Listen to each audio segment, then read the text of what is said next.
सभी माताओं बहनों को हमारी ओर से ज्येष्ठ पूर्णिमा की हार्दिक शुभकामनाएं।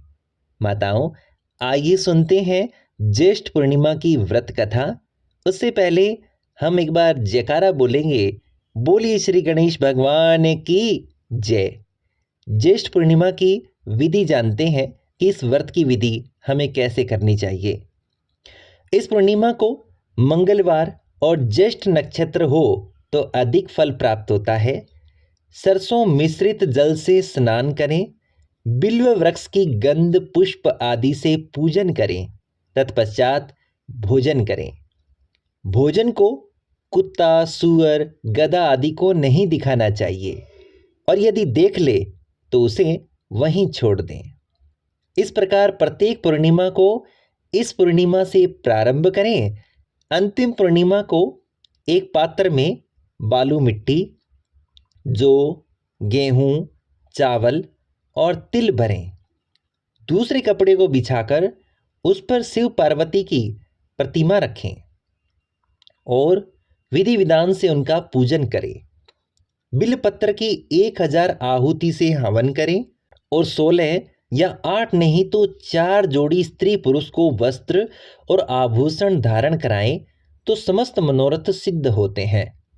पूर्णिमा को श्री सत्यनारायण भगवान का पूजन करें और कथा का पठन या श्रवण करें। माताओं, आओ सुनते हैं ज्येष्ठ पूर्णिमा की कथा।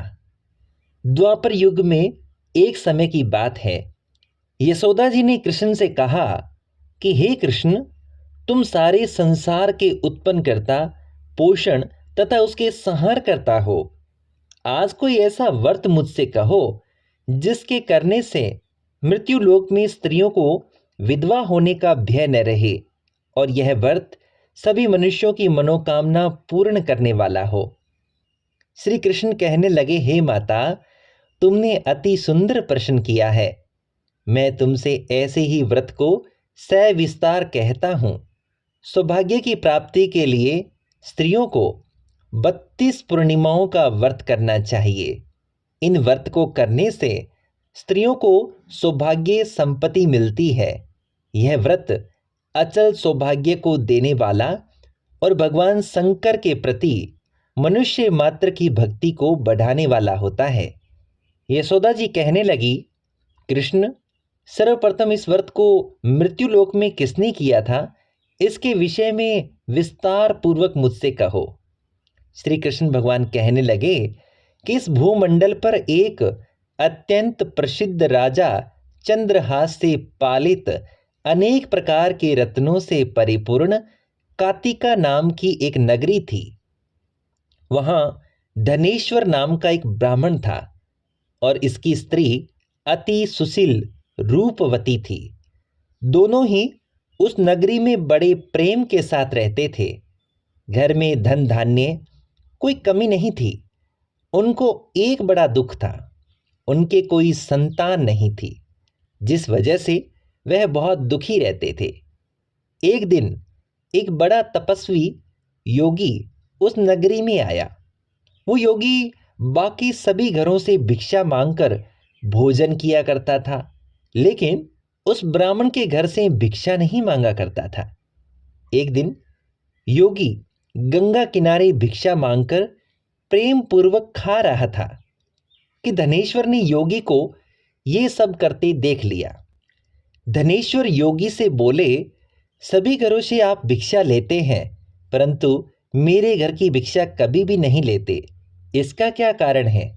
योगी कहने लगे कि मेरा धर्म मुझे इस बात की आज्ञा नहीं देता, क्योंकि अभी आप ग्रस्त जीवन में एक सुख से वंचित है। आपके घर संतान होने पर मैं आपके घर भिक्षा स्वीकार कर लूंगा। उन्होंने कहा, जिसे संतान नहीं है उसके घर से भिक्षा लेने से मेरे भी पतित हो जाने का भय है। धनेश्वर ये बात सुनकर बहुत दुखी हुआ और हाथ जोड़कर योगी के पैरों पर गिर पड़ा और दुखी मन से कहने लगा कि आप मुझे संतान प्राप्ति के उपाय बताएं। आप तो सर्वज्ञ हैं, मुझ पर अवश्य ही कृपा कीजिए।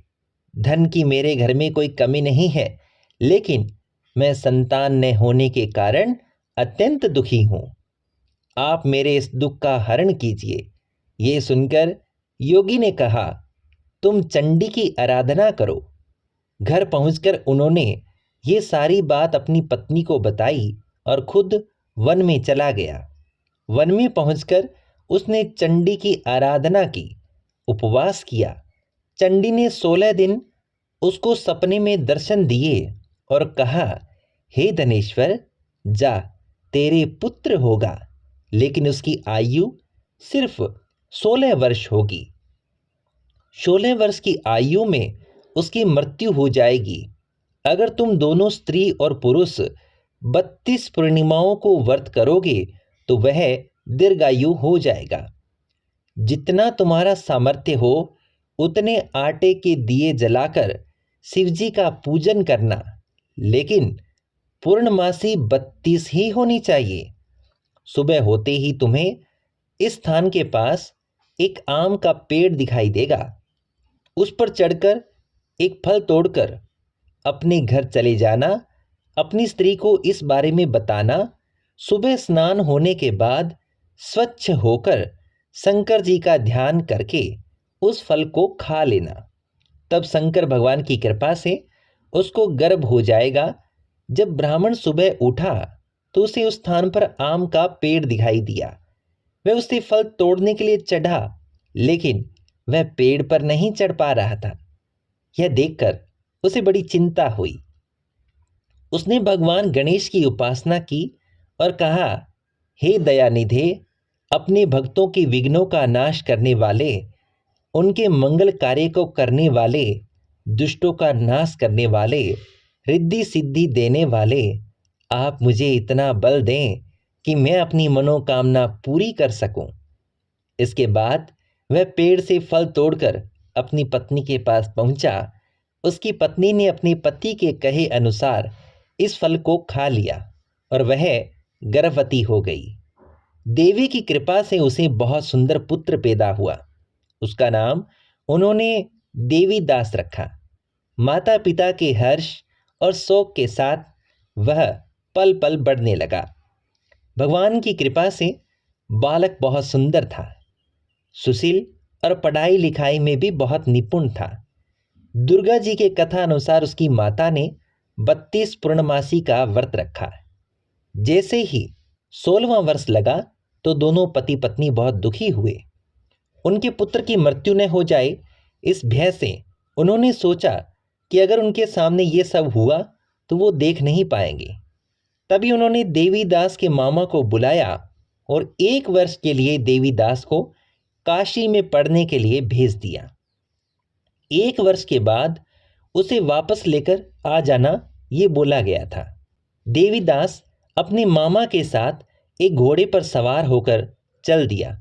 उसके मामा को भी ये बात पता नहीं थी। दोनों पति पत्नी से 32 पूर्णमासी का व्रत पूरा किया। दूसरी तरफ मामा और भांजा दोनों रात गुजारने के लिए रास्ते में एक गांव में रुके। उस दिन उस गांव में ब्राह्मण की कन्या का विवाह होने वाला था। जिस धर्मशाला में वर और बारात के बाकी लोग रुके हुए थे, उसी धर्मशाला में देवीदास और उसका मामा ठहर गए। उधर कन्या को तेल आदि चढ़ने के बाद जब लगन का समय आया तो वर की तबीयत खराब हो गई। वर के पिता ने अपने परिवार वालों से विचार विमर्श करके कहा कि यह देवीदास मेरे पुत्र जैसा ही है, मैं इसके साथ लगन करा दूंगा, बाद में बाकी सारे काम मेरे बेटे के साथ पूरे हो जाएंगे। ऐसे कहने के बाद वर के पिता देवीदास को मांगने के लिए उसके मामा के पास गए। उन्हें सारी बात बताई। मामा ने कहा कि कन्यादान में जो कुछ भी मिलेगा वो हमें दे दिया जाए। वर के पिता ने बात स्वीकार कर ली। इसके बाद देवीदास का विवाह कन्या के साथ संपन्न हो गया। इसके बाद वह अपनी पत्नी के साथ भोजन न कर सका और मन में विचार करने लगा कि न जाने ये किसकी पत्नी होगी। यह सोचकर उसकी आंखों में आंसू आ गए।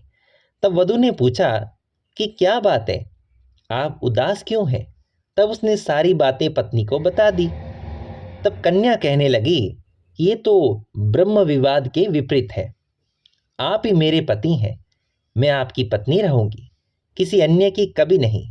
तब देवीदास ने कहा, ऐसा मत करिए, क्योंकि मेरी आयु अब बहुत कम है, मेरे बाद आपका क्या होगा। लेकिन उसकी पत्नी नहीं मानी और बोली, स्वामी आप भोजन कीजिए। दोनों रात में सोने के लिए चल दिए। सुबह देवदास ने पत्नी को 4 नगों से जड़ी एक अंगूठी दी और एक रुमाल दिया और बोला कि हे प्रिय, इसे लो और संकेत समझकर स्थिर चित हो जाओ।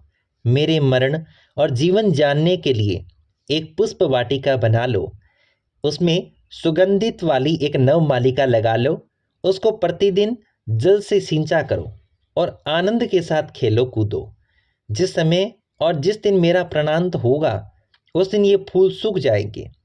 जब ये फिर से हरे हो जाए तो जान लेना कि मैं जीवित हूँ। यह समझाकर वह वहां से चला गया। इसके बाद जब वर और बाकी बाराती मंडप में आए तो कन्या ने उसे देखकर कहा कि ये मेरा पति नहीं है, मेरे पति तो वो है जिनके साथ रात में विवाह हुआ है। इसके साथ मेरा विवाह नहीं हुआ है। अगर ये वही है तो बताएं कि मैंने इसको क्या दिया है। साथ ही कन्यादान के समय आभूषण मिले थे, उन्हें दिखाएं। कन्या की ये सारी बातें सुनकर वह कहने लगा कि यह सब मैं नहीं जानता। इसके बाद सारी बारात अपमानित होकर लौट गई। भगवान कृष्ण बोले कि हे माता, इस प्रकार देवीदास काशी चला गया। कुछ समय जब बीत गया तो एक सर्प ने उसको डसने के लिए वहां आया, लेकिन वह उसको काट नहीं पाया, क्योंकि उसकी माता ने पहले ही 32 पूर्णिमा का व्रत कर लिया था। इसके बाद खुद काल वहां पहुंचा। भगवान की कृपा से तभी वहां माता पार्वती और भगवान गणेश आ गए। देवीदास को मूर्छित दशा में देखकर माता पार्वती ने भगवान शिव से प्रार्थना की कि महाराज, इस बालक की माता ने पहले ही 32 पूर्णिमा के व्रत पूरे कर लिए हैं, आप इसको प्राण दें। भगवान शिव ने माता पार्वती के कहने पर उसे प्राण दान में दे दिए। उधर उसकी पत्नी उसके काल की प्रतीक्षा कर रही थी। उसकी पत्नी ने जाकर देखा कि पुष्प और पत्र दोनों ही नहीं है, तो उसको बहुत आश्चर्य हुआ। जब उसने देखा कि पुष्प वाटिका फिर से हरी हो गई है तो वह समझ गई कि उसका पति जिंदा है। इसके बाद वह बहुत ही प्रसन्न होकर अपने पिता से कहने लगी कि मेरे पति जीवित है, उनको ढूंढिए। जब 16वां वर्ष व्यतीत हो गया है तो देवीदास भी अपने मामा के साथ काशी चल दिया। इधर उसकी पत्नी के परिवार वाले उन्हें ढूंढने के लिए जा ही रहे थे कि उन्होंने देखा कि देवीदास और उसका मामा उधर ही आ रहे थे। उसको देखकर उसके ससुर बहुत प्रसन्न हुए और उसे अपने घर ले गए। वहाँ सारा परिवार इकट्ठा हो गया। कन्या ने भी उसे पहचान लिया। देवीदास ने उसके बाद अपनी पत्नी और मामा को लेकर वहाँ से चल दिया। उसके ससुर ने भी उसे बहुत धन दहेज में दिया। जब वह अपने घर की तरफ चल रहा था तो उसके माता पिता को लोगों ने खबर दी कि तुम्हारा पुत्र देवीदास अपनी पत्नी और मामा के साथ आ रहा है। ऐसा समाचार सुनकर पहले तो उन्हें विश्वास नहीं हुआ, लेकिन जब देवीदास आया तो उसने अपने माता पिता के पैर छुए तो देवीदास के माता पिता ने उनका माथा चूमा और दोनों को अपने सीने से लगा लिया। दोनों के आने की खुशी में धनेश्वर ने बहुत दान दक्षिणा ब्राह्मणों को दी। श्री कृष्ण जी कहने लगे कि इस तरह धनेश्वर को 32 पूर्णिमा का व्रत करने के प्रभाव से संतान प्राप्त हुई। जो स्त्रियां इस व्रत को करती है वह जन्म जन्मांतरों से दुख नहीं भोगती हैं और सदैव सौभाग्यवती रहती है। ये मेरा वचन है। ये व्रत संतान देने वाला और सभी मनोकामनाओं को पूरा करने वाला है। तो भक्तों, माताओं, बहनों, बोलिए सच्चे ईश्वर की जय।